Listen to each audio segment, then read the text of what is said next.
श्री गुरुदेव दत्त। जय श्री राधे, जय श्री श्याम, जय जय श्री वृंदावन धाम। नमस्कार बंधुओं, एक आवश्यक सूचना। हम लोगों की तरफ से एक नई पहल की जा रही है जो कि ग्रंथों के अध्ययन से संबंधित है। हम लोगों ने शुरुआत श्री भक्तमाल जी के ग्रंथ के अध्ययन से शुरू की है। हमारे शास्त्र और संत जनों की वाणी के अनुसार श्रवण से वैकुंठ धाम की प्राप्ति होती है। यदि हम किसी ग्रंथ का अध्ययन कर रहे हैं तो उससे ज़्यादा लाभ मिलता है उसके श्रवण और मनन करने से।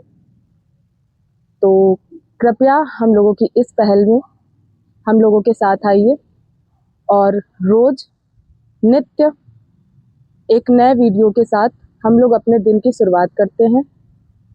भक्तों के चरित्रों का श्रवण करने से और मनन करने से श्री हरि के वैकुंठ धाम की प्राप्ति, उनके निज परिकर में हो सकता है हम लोग को स्थान भी प्राप्त हो जाए। तो जिसने भी अभी तक इस चैनल को सब्सक्राइब नहीं किया है तो उनसे कर जोड़कर निवेदन है, कृपया करके अपना स्नेह हम लोगों को प्रदान करें जिससे हम लोग और भी आगे बढ़ें और आप तक नई नई सूचनाएं देते रहें, ग्रंथों का अध्ययन करते रहें और आप लोगों के साथ एक आध्यात्मिक जीवन का सुचारू रूप से अनुगमन करते रहें। तो कृपया करके इस वीडियो को सब्सक्राइब करें, चैनल को। भक्त भक्ति भगवंत गुरु चतुर नाम वपु एक, इनके पद वंदन किए नाशत विघ्न अनेक। अर्थात भक्त, भक्ति, गुरु ये सभी एक ही माला के भाग हैं।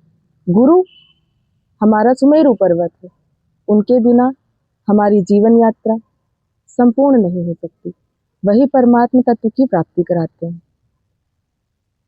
श्री गुरुदेव आइए पधारिए, कथा सुनो इतिहास, तुम श्रोता यह माल के, तब पदरज हम दास।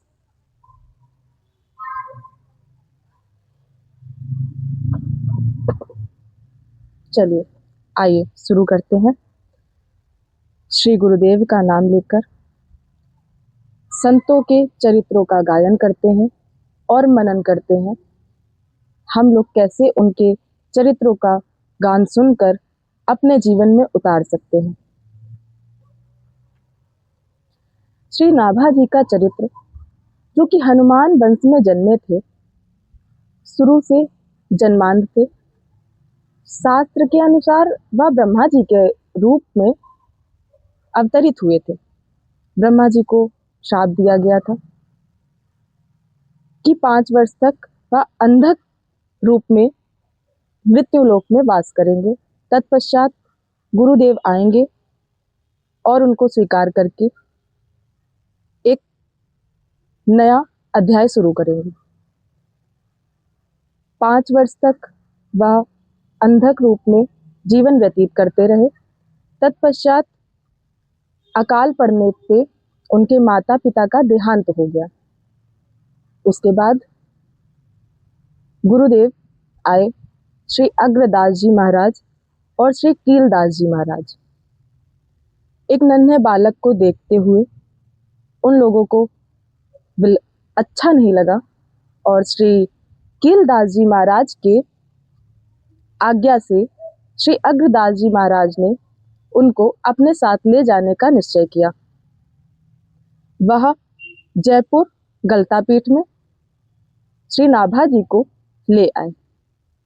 श्री नाभा जी शुरू से ही संत सेवा में प्रगाढ़ श्रद्धा रखने वाले थे और वह संतों की बहुत ही सेवा करते थे। उनकी सेवा भाव को देखते हुए कीलदास जी महाराज की आज्ञा से अग्रदास जी महाराज ने उनको दीक्षा दी। दीक्षा देने के बाद नाभादास जी अपनी गुरु सेवा में लीन हो गए। एक समय की बात है,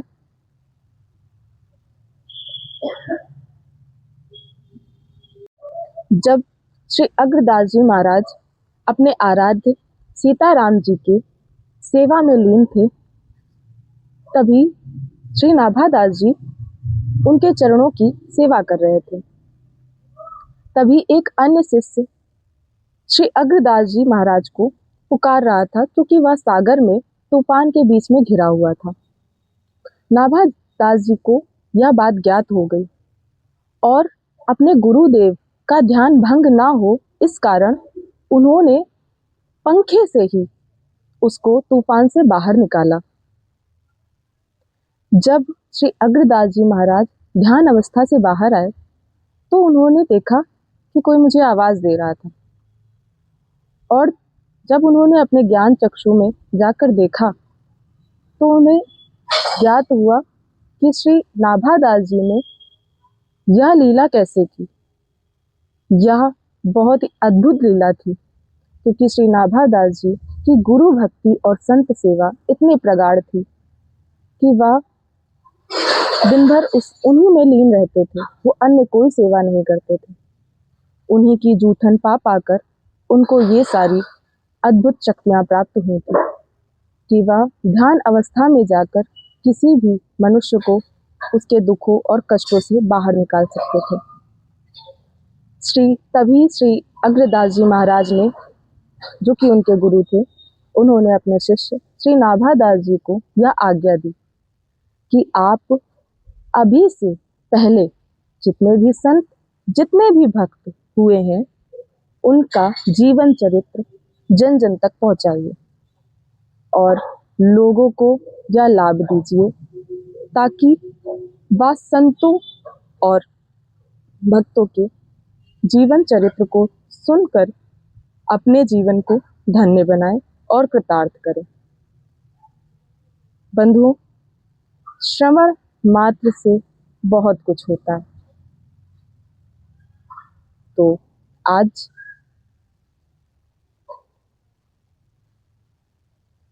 तो हम लोग आज से ही श्री भक्तमाल जी ग्रंथ का अध्ययन, श्रवण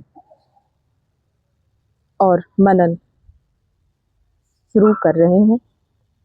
कृपया हमारे रोज के इन वीडियो से जुड़ें और हम लोगों को स्नेह प्रदान करें। आप लोग को रोज अगले अध्यायों के वीडियो प्राप्त हो जाया करेंगे और श्री भक्तमाल जी के पश्चात अन्य ग्रंथों का भी श्रवण, मनन, अध्यापन शुरू होगा। तो ये है भक्तमाल जी का परिचय, और अगले वीडियो में हम आपको नए भक्तों के साथ साथ उनकी जीवन चरित्र के साथ आपको पुनः मिलेंगे। अगले वीडियो में हम लोग भक्ति करमैती बाई के जीवन चरित्र का श्रवण करेंगे।